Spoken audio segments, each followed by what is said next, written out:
El día de hoy me encuentro con el licenciado David Díaz y le vamos a hacer un par de preguntitas sobre la llegada de los salesianos a Quito. La primera pregunta es, ¿qué opinas sobre la llegada de los salesianos a Quito? Bueno, de hecho, la llegada de los salesianos a Quito marcó una etapa diferente en cuanto a lo que es, pues, la parte académica y parte evangelizadora, ¿no? Obviamente, nosotros sabemos que la misión salesiana, encabezada principalmente por Don Bosco, inició pues aquí en nuestro país, en lugares netamente del oriente ecuatoriano, ¿no? Las misiones estaban enfocadas allá, pero al momento en el cual deciden pues venir para acá, al momento de abrir, por ejemplo, talleres de mecánica, carpintería, ¿no?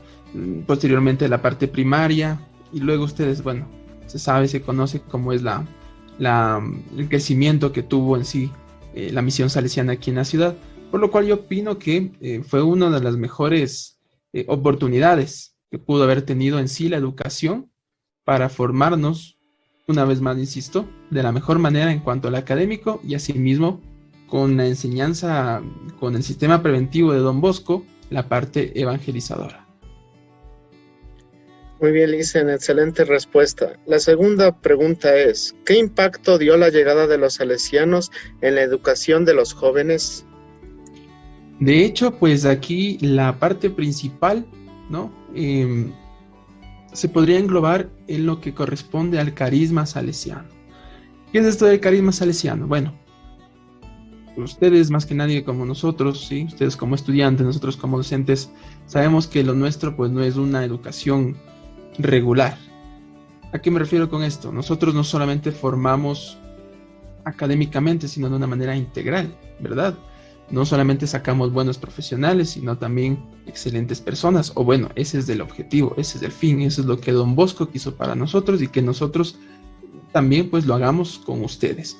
Por lo tanto, yo pienso que el impacto principalmente es de este hecho de que los jóvenes no solamente salen con excelente conocimiento o con mucho conocimiento, sea en cualquier rama, ¿sí? Sea en rama ciencia, sea en rama técnica, sino también pues con unos buenos valores y unos principios que se han inculcado desde que se ingresa, pues en este caso, a la institución. Muy bien, Licen, excelente respuesta. La siguiente es, ¿cree usted que la estructura del Colegio Salesiano Don Bosco de la Tola es ideal para aceptar a más de 2,000 estudiantes? Bueno, en realidad en cuanto a la estructura, nosotros conocemos que tenemos pues cursos muy numerosos, ¿no? Y esto precisamente es la consecuencia de que tal vez un poco más faltaría, se podría decir, ¿sí? Un poquito más de expansión en cuanto a infraestructura. Las instalaciones que actualmente el colegio tiene, pues pienso yo que son muy buenas, a pesar de que, bueno, son instalaciones de ya más de 100 años, como ustedes conocen, ¿sí? Sin embargo, por ahí nosotros también, bueno, se ha conocido que un poco se tiene disponibilidad o se piensa tener disponibilidad de la parte de la sección de los chicos de la calle, lo cual yo pienso que de alguna forma con esa parte, con esa infraestructura, además de la que tenemos en este momento, pues ahí sí sería un poco más ideal el hecho de tener pues una cantidad de más de 2,000 estudiantes. Muy bien, Licen, excelente. Y la última pregunta es, ¿cómo piensa usted que fue la educación salesiana antiguamente? Bueno, en realidad la educación como tal en la antigüedad era muy diferente a lo que es ahora. Antiguamente pues se conoce que era mucho más estricto, mucho más, se podría decir hasta cierto punto, había muchos más castigos antes que recompensas, lamentablemente, ¿sí? Estamos hablando, bueno, ya muchos años atrás. Sin embargo, yo pienso que siempre, obviamente, la educación salesiana estuvo enfocado a evitar esto, ¿no? En mayor medida, evitarlo. Es decir, el hecho de estar, pues, que el docente sea un acompañamiento, una guía para el estudiante, obviamente tomando en cuenta que Don Bosco decía, pues no con golpes, ¿sí? Entonces, de alguna forma, ahí trataba de haber una brecha entre lo que era la educación salesiana y la educación regular de ese entonces. Por lo tanto, yo pienso que debió haber sido una educación estricta hasta cierto punto, pero en la cual pues se acompañaba al estudiante y obviamente se evitaba este tipo de acciones que anteriormente otro tipo de instituciones pues realizaban en cuanto a castigos de índole físico y de la misma forma incluso puede haber sido emocional, ¿no? Entonces yo pienso que va por ahí la situación. Excelente, Licen. Buenas respuestas y gracias por aceptar esta entrevista y nos vemos hasta la próxima. Listo, con gusto, señor Morales.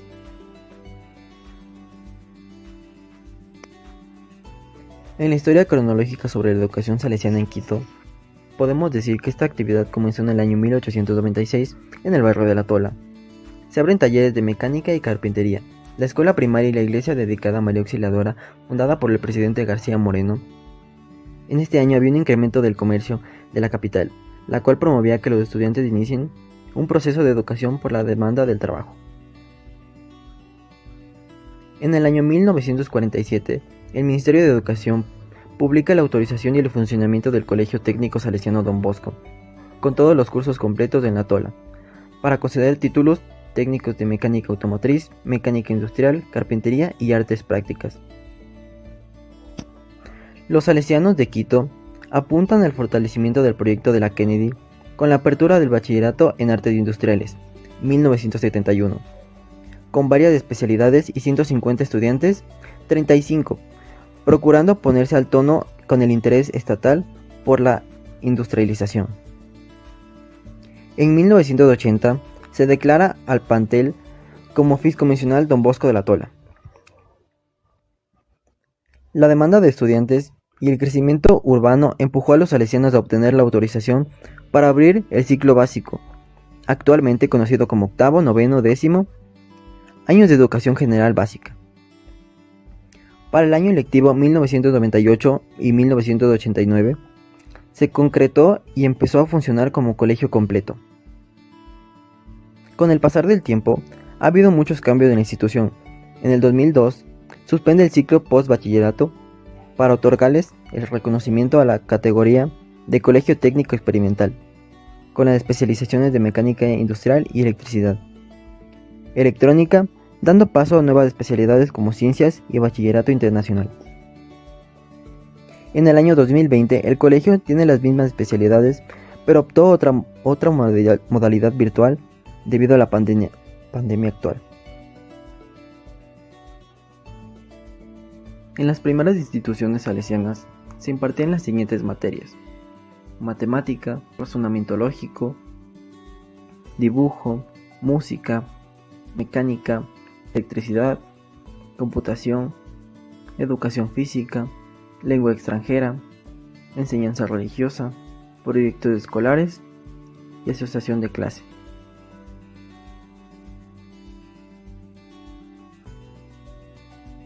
Bueno, nos encontramos con el licenciado Efrén Morales, profesor de Historia de la Unidad Educativa. Así que vamos a empezar, vamos a hacerle una pequeña encuesta sobre el tema de la razón. Ok, primera pregunta. ¿Qué es para usted la razón? Sí, buenas tardes. La razón la considero que es la facultad que tiene una persona para poder analizar las cosas, para poder ver los aspectos positivos y negativos. Eso implica la razón, la reflexión que pueda tener una persona. Y considero que es una característica del ser humano, porque sabemos que los seres humanos somos animales racionales. Entonces lo que nos caracteriza justamente es ese poder de razonamiento, de poder analizar las cosas que nos rodean. Eso es para mí la razón. Ok, segunda pregunta. ¿Usted se cuestiona con su razón? Bueno, cuestionarme sería en el sentido de que a veces uno cree que por medio de su razonamiento puede llegar a la verdad. Muchas veces discute las opiniones de las otras personas. En ese sentido, pienso que puede entrar un poco en conflicto y en discusión la razón. Pero yo pienso que todas las personas, por el hecho de ser inteligentes, todos los seres humanos, por ser animales racionales, como te dije de antes, podemos expresar una opinión. Aquí lo interesante es que tú expreses lo que sientes, pero teniendo argumentos, porque muchas veces se da una idea, se da una opinión, pero resulta que no hay argumentos de base para explicar eso. Entonces, si tú tienes tus argumentos, puedes sostener una idea, puedes sostener algo que tú piensas. Y pienso que en ese sentido, todos los seres humanos tenemos razón, entonces prácticamente podemos defender nuestros puntos de vista cada uno, ¿no?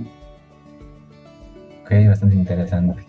Siguiente pregunta, ¿usted busca la razón y la verdad o solo tiene la razón?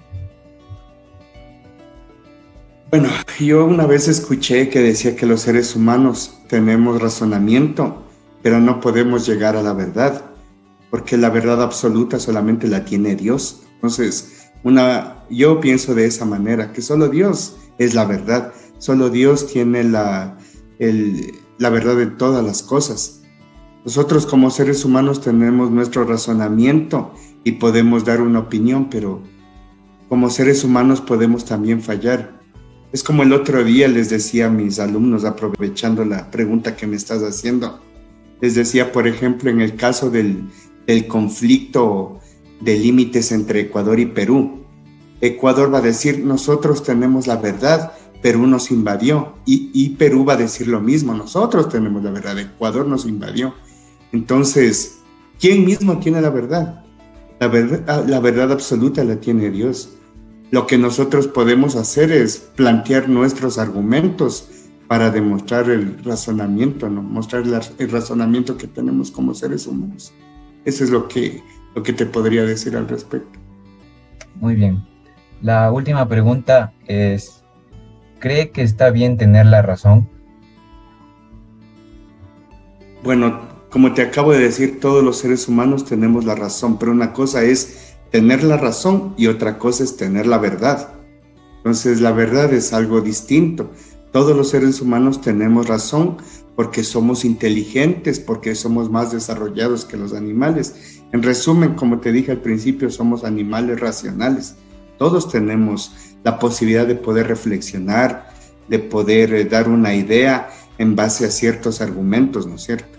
Pero llegar a la verdad es muy distinto. Entonces, en ese sentido, siempre hemos escuchado y tengo entendido que ese es un tema que se habla mucho en filosofía, que la verdad es relativa, porque la única verdad absoluta la tiene Dios. Entonces, en ese sentido, lo que te puedo decir es que todos los seres humanos tenemos nuestros argumentos, nuestras ideas, nuestra inteligencia, es decir, tenemos nuestro razonamiento, pero la verdad es única y esa verdad absoluta la tiene Dios. Eso es lo que pienso yo. Y muchas gracias, Dicen, por su colaboración con las preguntas. Y bueno, espero que le haya pasado eso. Muchísimas gracias. Gracias. La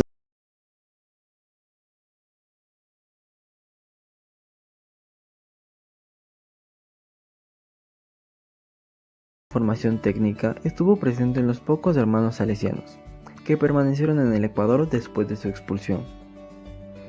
Pero si el proyecto liberal fue hostil a la presencia salesiana y el Estado no tuvo interés por mantener el contrato firmado para su venida al Ecuador, es decir, continuar con el labor protectorado católico y el emprendimiento en otras ciudades, porque durante esos años del exilio de los salesianos mantuvieron el interés por retomar el proyecto educativo. Las fuentes consultadas aportan pocos datos directos para responder a esta inquietud. Algunas pistas nos indican que, por una parte, estaban en las inversiones y deudas adquiridas por los salesianos, y sus intereses por liquidarlas. Por otra, la educación técnica era parte esencial y constitutiva de su ser. El término razón destaca la visión auténtica del humanismo cristiano, el valor de la persona, de la conciencia, de la naturaleza humana, de la cultura, del mundo del trabajo y del vivir social. Es decir, El amplio cuadro de valores que es este como el equipo que necesita el ser humano en su vida familiar, civil y política. El proyecto educativo Don Bosco, a través de los diversos lenguajes comunicativos, presenta valores ricos en atracción para los jóvenes hasta hacérselos desear y estimularlos a que realicen como gran sueño de vida lo que va más allá del placer momentáneo.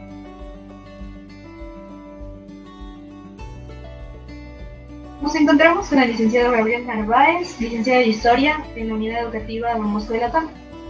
Él nos va a responder algunas preguntas sobre el tema del progreso de la educación salesiana. Bueno, comencemos. Primera pregunta. Gracias. ¿Qué diferencia piensa que existe entre la educación salesiana en épocas remotas y ahora? Bueno, creo que la educación salesiana se va adaptando a la época, es decir, responde a las necesidades económicas y sociales de un espacio geográfico concreto. Entonces, evidentemente, a través de este proceso histórico que implica toda la educación salesiana, el cambio está íntimamente vinculada con las necesidades de los sectores más vulnerables. Es decir, creo que la pregunta siempre ha sido, desde esta comunidad religiosa, cómo adaptar nuestro sistema de enseñanza, nuestro trabajo, para brindar mayor cantidad de oportunidades a los más desprotegidos. Entonces creo que eso ha sido como un poco fruto de esa constante dentro de la educación salesiana. Vamos a ver, siguiente pregunta. ¿A usted le hubiera gustado estudiar en la formación salesiana antigua o moderna? ¿Y por qué? Bueno, yo me formé en un colegio laico, claro, donde se promulgan otros valores, pero resalto de la salesianidad una serie de elementos fundamentales para construir un tejido social solidario, en cualquier caso, ¿no? Y es justamente la necesidad de el compañerismo, el amor, la disciplina, además de eso el carisma salesiano. Entonces yo creo que si hubiese podido escoger, probablemente en la formación actual, porque brinda una gran cantidad de herramientas a nivel técnico. Entonces pienso que eso me hubiese...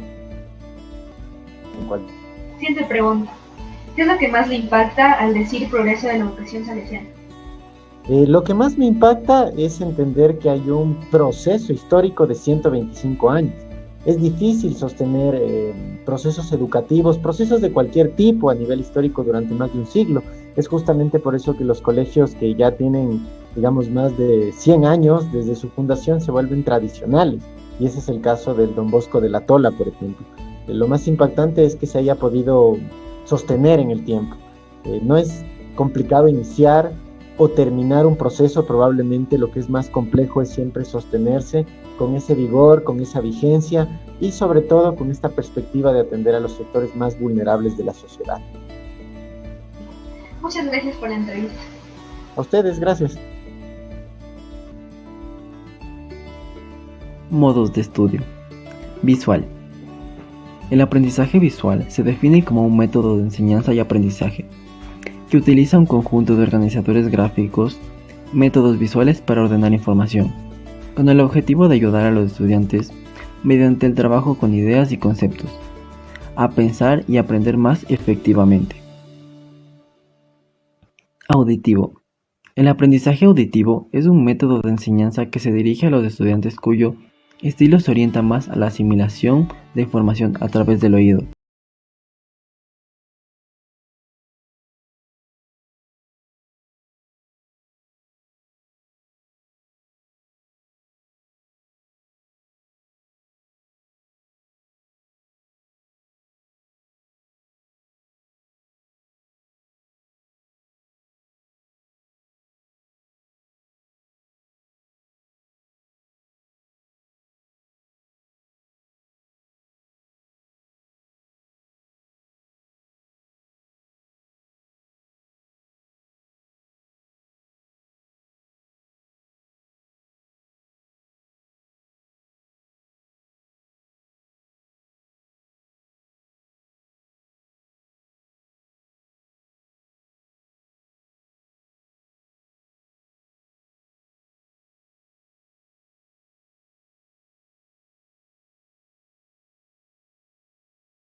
La física me enseñó a coger el balón, para poder aprender así técnicas de deportes como fútbol, vóley, etc.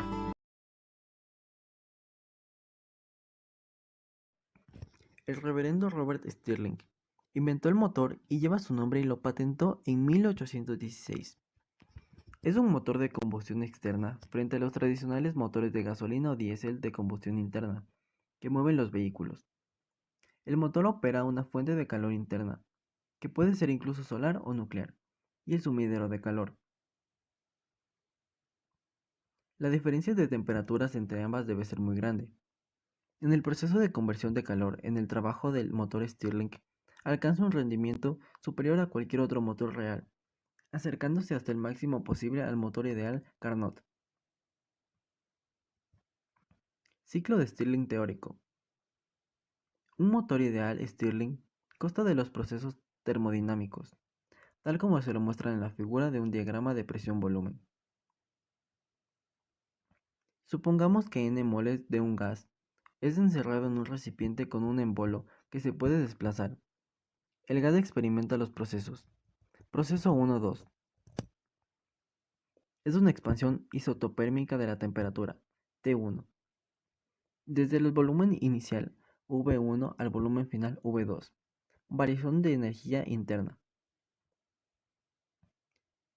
El gas realiza un trabajo, y por lo tanto tiene que absorber la cantidad igual de energía del foco caliente para mantener su temperatura constante. El funcionamiento del motor Stirling se basa en la expansión y la contracción clínica de un gas sellado en su interior. Al calentar el gas, dentro de uno de los cilindros, este se expande y obliga al cilindro a moverse hacia abajo. Mientras este cilindro se mueve hacia abajo, el otro se desplaza en dirección contraria.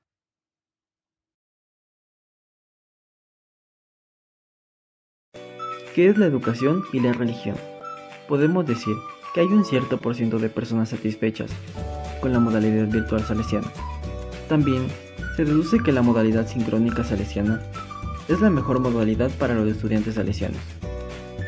A su vez, la modalidad virtual no es un método tan efectivo de aprendizaje. Consistentemente, podemos decir que el aprendizaje a distancia está entre un poco regular y eficaz. Por lo religioso, según los datos, es interesante que se realicen actividades sociales de encuentros o retiros. Igualmente, con la educación integral, se define que la gran mayoría de estudiantes salesianos están un poco confundidos con su misión de vida para ser felices. Y por último, la gran mayoría de grupos salesianos se conforman con que solo haya una misa cualquier día a la semana.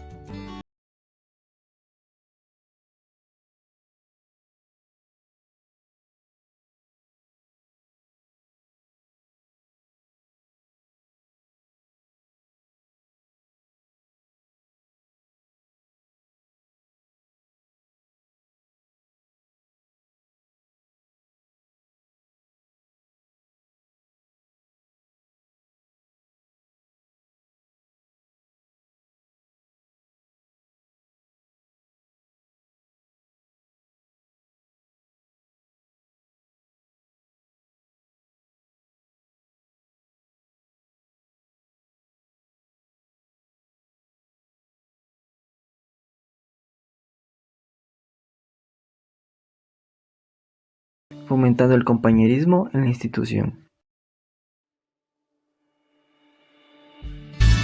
Dibujante, pintor, diseñador gráfico y por supuesto fotógrafo.